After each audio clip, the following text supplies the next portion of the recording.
Olá, meus irmãos, sejam muito bem-vindos à nossa segunda aula. Vamos revisar aqui a nossa estrutura, o que nós já vimos: saudação, storytelling ou pergunta retórica, a leitura do texto bíblico, a elucidação geral e a proposição.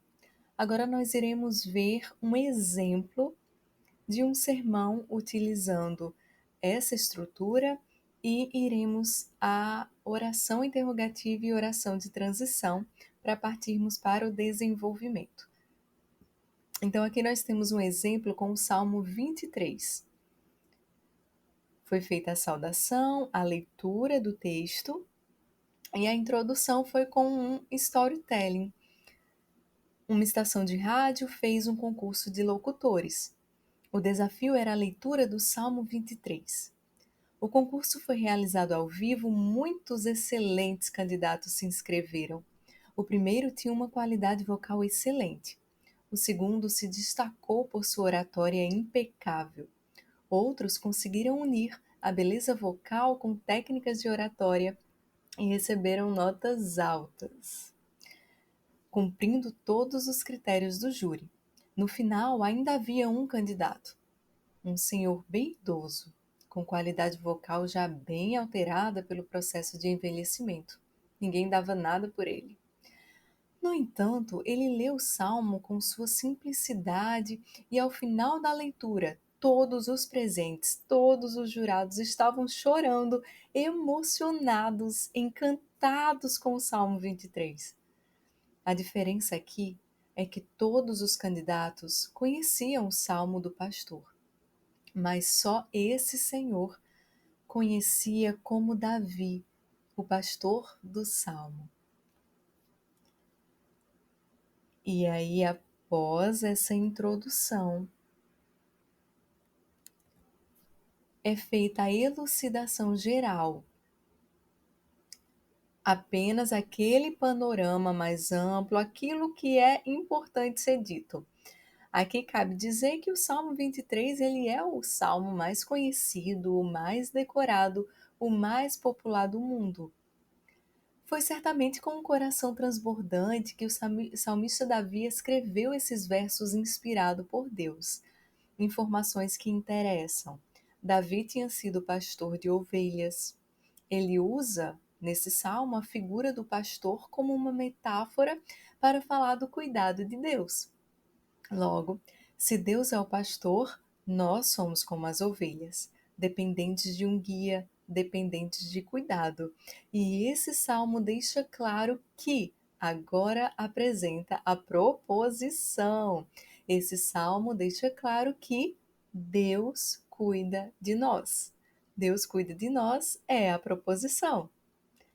Claro que você não vai informar ao ouvinte proposição. Você vai estruturar dessa forma e no momento do sermão vai completar essa frase. Esse salmo deixa claro que Deus cuida de nós, mas você dá uma ênfase nessa frase principal. Deus cuida de nós, porque é a proposição. Essa proposição ela é tão importante que tudo mais no sermão vai girar em torno dela, ela vai alicerçar o sermão. Veja só, a oração interrogativa que vem logo após a proposição nada mais é que transformar a proposição em uma pergunta. Você questiona essa proposição. Como Deus cuida dos seus? E a oração de transição é a apresentação dos seus pontos, é a frase que vai ligar a conclusão da sua introdução ao desenvolvimento do sermão, que são os pontos. É a resposta à pergunta que você fez baseado na sua proposição. Esse poema de Davi, inspirado por Deus, nos apresenta o Deus pastor, Deus conosco e Deus protetor. São os seus 3 pontos. Você não falou para os ouvintes. O primeiro ponto é Deus pastor, o segundo ponto é Deus conosco. Não precisa.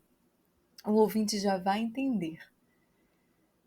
Então vejamos, fez a elucidação geral, concluiu, e esse salmo deixa claro que Deus cuida de nós. Como Deus cuida de nós? Esse poema de Davi, inspirado por Deus, nos apresenta o Deus pastor, o Deus conosco e Deus protetor. Feita a elucidação geral, a proposição, a oração interrogativa e a oração de transição. Você fez essa estrutura. O seu ouvinte percebe o quê? Que o seu sermão está bem estruturado, está bem organizado e desse modo mais inteligível, mais memorável. A aprendizagem é muito melhor dessa forma. Então vamos ao desenvolvimento. A criação dos tópicos, geralmente numa pregação de 30, 40, 50 minutos, o mínimo que você precisa é de 2 pontos, 2 tópicos, 2 pontos de vista sobre o mesmo assunto. Nada de criar algo totalmente novo, totalmente diferente no segundo ponto, no terceiro ponto. A proposição é aquilo que vai ligar o seu sermão, vai alicerçar. Então, tudo é com base naquele assunto específico que a sua proposição resumiu. Então, aqui nós temos esses 3 pontos: Deus pastor, o Deus conosco e o Deus protetor. É interessante repetir uma palavra-chave nos seus tópicos. Aqui, nesse caso, foi Deus. Nós iremos falar sobre 3 atributos de Deus. Então, repetiu-se a palavra-chave, Deus, no primeiro, no segundo e no terceiro ponto. É interessante quando isso acontece porque fica ainda mais lógico, ainda mais organizado na mente do ouvinte. O que nós precisamos em que nós precisamos ter muita atenção nesse desenvolvimento do sermão? Não entrar em pormenores e perder o rumo. No sermão expositivo, você vai se deter ao texto escolhido e vai separar esses tópicos por versículos daquele mesmo capítulo. Então, se o capítulo tiver 15 versículos e você vai pregar aqueles 15 versículos, você pode estruturar colocando 5 versículos em cada tópico. Isso vai depender do capítulo. Você tem que ver aonde começa e aonde termina cada assunto de maneira lógica, a organização de maneira lógica. Você pode até modificar a ordem desses versículos se for ajudar na explicação, tá? Desde que você foque ali naquele texto.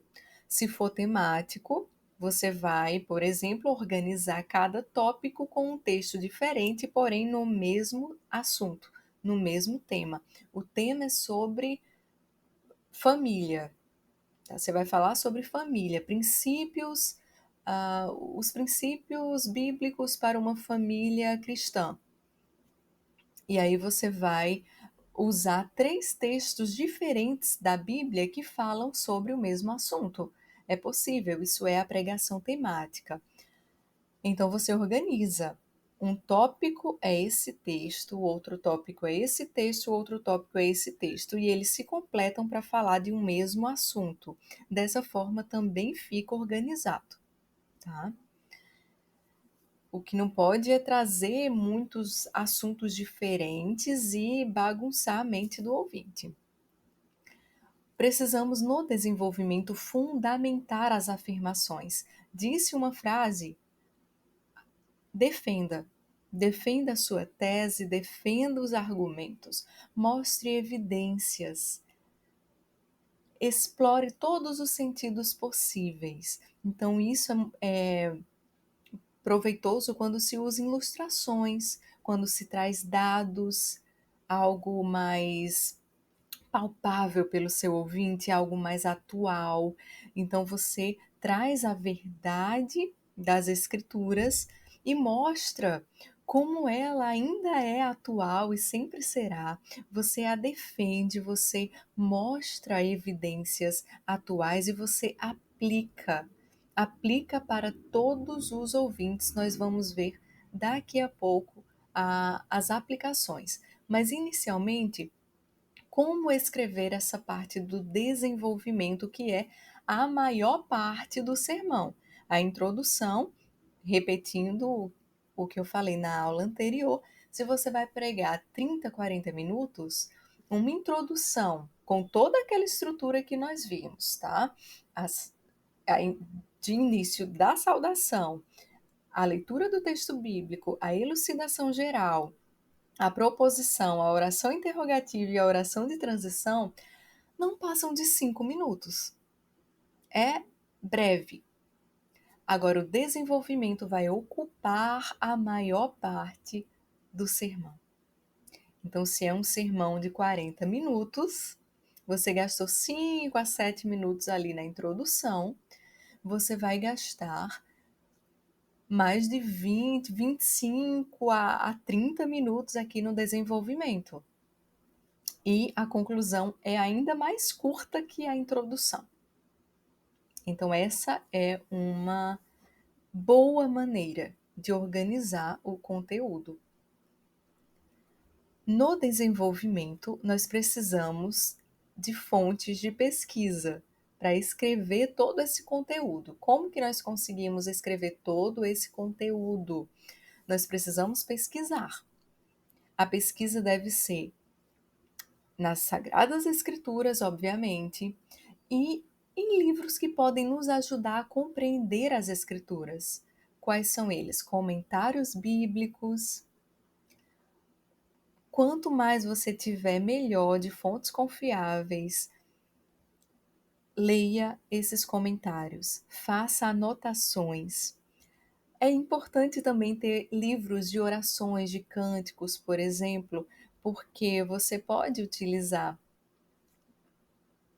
pode colocar como uma ilustração, tá? Até uma música cristã, que tem a ver com o que você está defendendo. É interessante também para colocar no seu desenvolvimento ou para usar como uma oração puritana, por exemplo, no final do seu sermão, tá?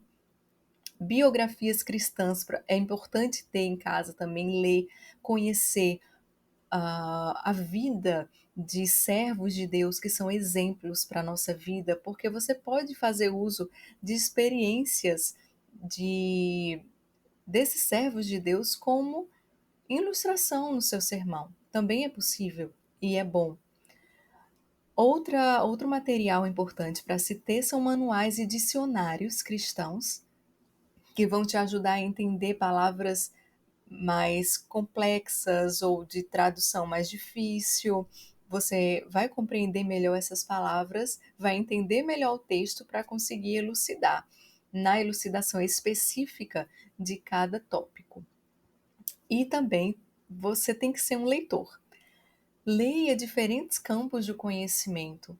Leia livros de cosmovisão cristã. Quanto mais conhecimento você tiver, mais fácil vai ser de aplicar aquele texto à vida das pessoas. Você precisa conhecer a cultura que nos cerca. Uso de experiência pessoal. É importante você ter, é claro, cuidado de não atrair a atenção para si. É só não se louvar e não se demorar muito com experiências pessoais. Jamais contar mentiras. Não expor assuntos íntimos. Não se demorar e não revelar a identidade de pessoas que usou nessa ilustração, ou sempre pedir a autorização antes. Observe o mundo que o cerca, traga elementos que as pessoas conhecem, que sejam familiares. Jesus usou muito como lição objetiva aspectos da natureza, lírios do campo, os pássaros no ar, a semente no chão, os peixes no mar e até os cabelos humanos. Então, são exemplos, são parábolas, são ilustrações que as pessoas prendem a sua atenção e conseguem compreender melhor a mensagem. Lembrando que as ilustrações, nós vamos falar também mais sobre isso adiante, elas precisam ser breves, elas não podem tomar a maior parte do sermão, bem como testemunho também. Se você vai citar alguma experiência pessoal para testemunhar, para exemplificar algo da mensagem, você precisa ser breve. Você pode também usar o testemunho de outra pessoa, desde que não revele a identidade ou tenha permissão para tanto. Você pode usar dados ou fatos estatísticos, algo que viu no noticiário, desde que você cite fontes, né, artigo científico, desde que seja de fato verídico e você consiga citar a fonte. Citações de outros textos bíblicos que corroborem ali com o que você está defendendo, ditos breves, poesias, citações de outros livros que você leu, mencione o autor e evite o excesso de citação ou uma citação muito extensa que você tenha que parar para ler e isso aí ficaria cansativo. Então, evite uma citação extensa e também muitas citações, porque se você fizer muitas citações, vai ficar aquele sermão fofoca. Ah, Tim Keller disse isso, isso, isso, e o Paul Washer certa vez disse isso, isso, isso, fulano disse, cicrano disse, que fulano falou e tal. E também dá a impressão de que você está querendo passar a imagem de que estuda muito, de que pesquisou muito, e isso é desnecessário. O que você precisa passar é um bom conteúdo. O que as pessoas querem ouvir são informações valiosas. É isso que você precisa passar. Então, citações são bem-vindas, mas devem ser pontuais, objetivas, com a finalidade de explicar o que você está focado ali no texto e deve ser breve, tá? Mas por que é importante a gente pensar em defender, argumentar, persuadir? E aí essa palavra persuasão, ela às vezes encontra uma barreira no cristão. É necessário persuadir? E aí a gente pensa logo em manipulação. E nós precisamos entender que a manipulação, ela usa sim da persuasão, mas é para o engano. Não é o nosso caso. Não é o caso do pregador. A persuasão, ela vai ser utilizada sim, mas é o contrário da manipulação. Nós iremos usar a persuasão para convencer o outro da verdade. Nós precisamos argumentar de forma inteligente para alcançar a mente do nosso ouvinte, para que ele compreenda as Escrituras. E foi exatamente isso que os pregadores fizeram. Nós vemos aqui nas Escrituras exemplos de persuasão. Veja Atos 17:4.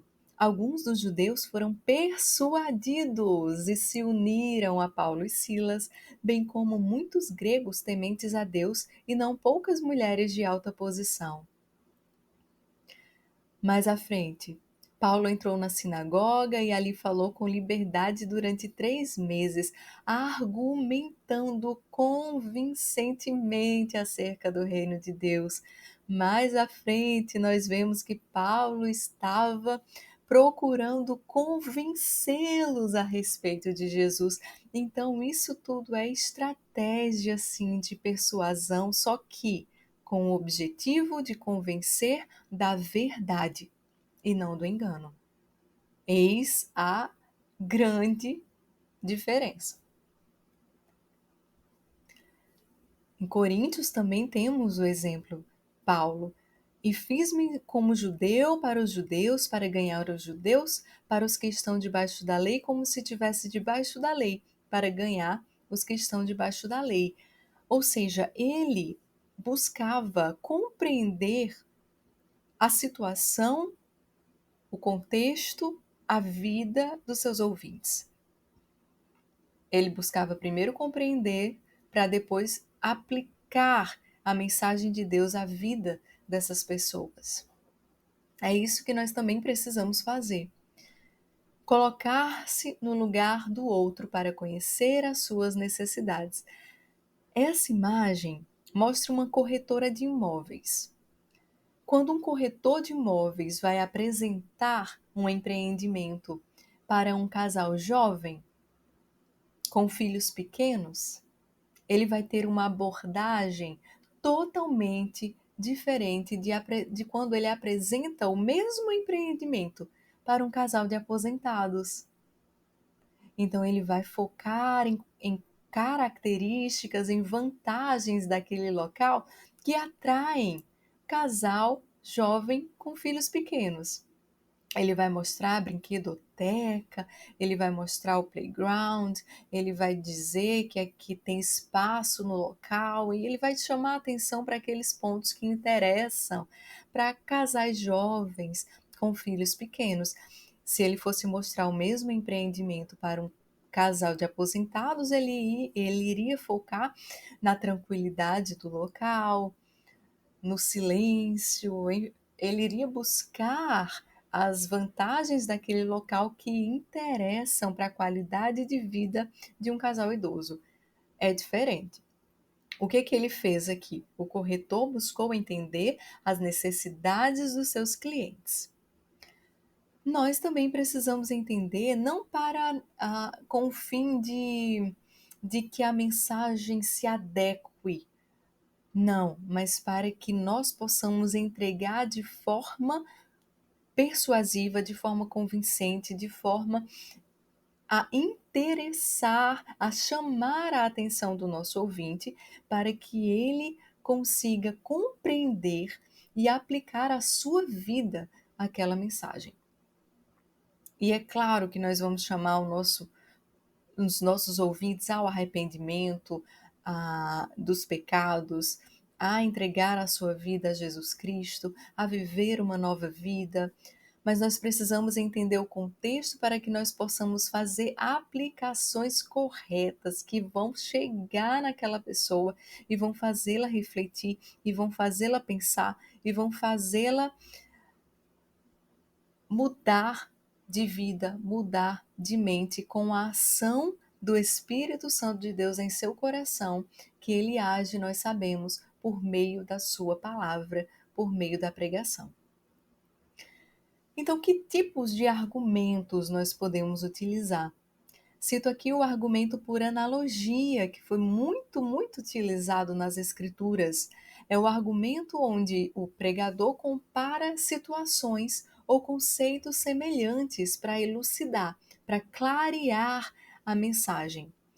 Em 1 Coríntios 9, 24 a 27, Paulo usa o exemplo do atleta. Ele compara o cristão a um atleta.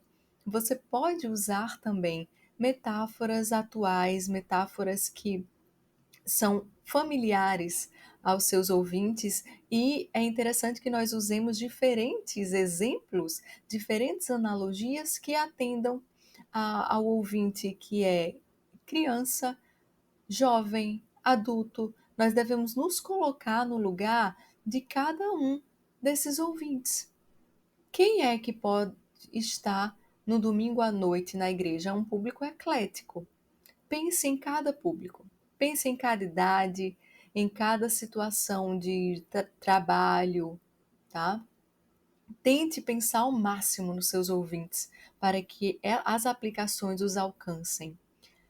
Argumento de autoridade, a citar estudiosos conhecidos, não citar o tempo inteiro, mas fazer citações pontuais são importantes. É argumento de autoridade, porque a pessoa pode não te conhecer, mas ela confia no Augustus Nicodemos, no Hernandes Dias Lopes, e aí você pode citar uma fala de algum pregador mais conhecido, e isso vai servir como um argumento de autoridade que vai convencer as pessoas.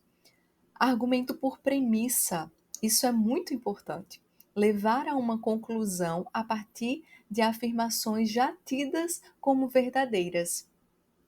Você pode ter um anticristão, um ateu, ouvindo o sermão.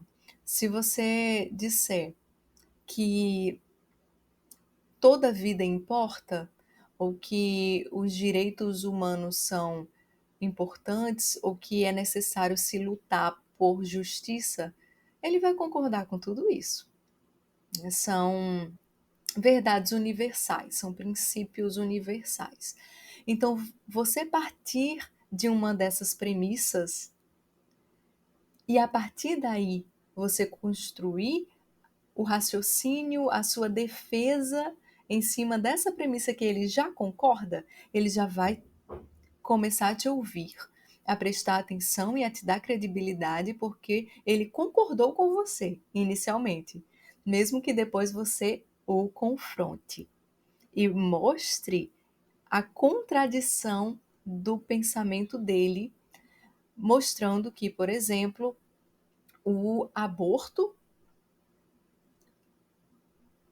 contradiz a premissa que ele concorda de toda a vida importa. Então, você primeiro concorda com a pessoa, para depois confrontar. Esse é o argumento por premissa. Outra coisa que se deve fazer é pensar em todas as possíveis objeções. Você vai ter um público eclético te ouvindo. E você escreveu o seu sermão. Agora leia todo o seu sermão e pense qual é aqui o que pode ser dito que contradiz ou que fazem as pessoas duvidarem dessa verdade. Pense sobre isso. Aqui eu cito um caso, o caso Ladru do primeiro, ele é o primeiro famoso serial killer francês. E estava numa audiência, o advogado de defesa falou assim: não se tem provas das vítimas e elas podem entrar a qualquer momento por essa porta. E aí todos olharam para a porta e ele usou esse argumento. Vejam só, todos olharam para a porta esperando que as vítimas entrassem por ali, porque ele havia dito que as vítimas tinham sido encontradas. E aí, como todo mundo olhou para a porta, ele falou: não se pode provar, já que houve a expectativa de que todas as vítimas pudessem entrar pela porta. E aí o promotor foi mais esperto.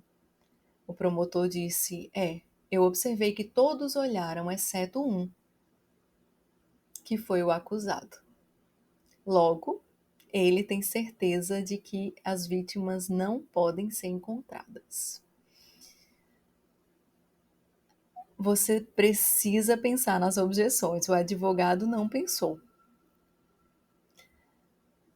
Então, há sempre possíveis objeções que podem ser levantadas e você, se pensar nisso, já vem com a resposta no seu sermão. É claro que aqui foi uma ilustração que não se aplica quando nós estamos defendendo as verdades divinas, mas apenas para você saber que é necessário se pensar em possíveis objeções por parte de até cristãos e não cristãos, para que você traga já no seu sermão a resposta e defenda com convicção toda a verdade que está sendo ministrada no sermão. Eu encerro aqui essa aula e na próxima nós iremos ver ilustração e seguirmos aí com o desenvolvimento e posteriormente a conclusão.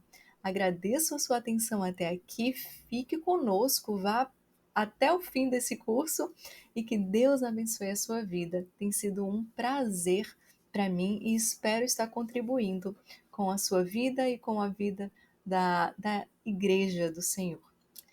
Deus te abençoe.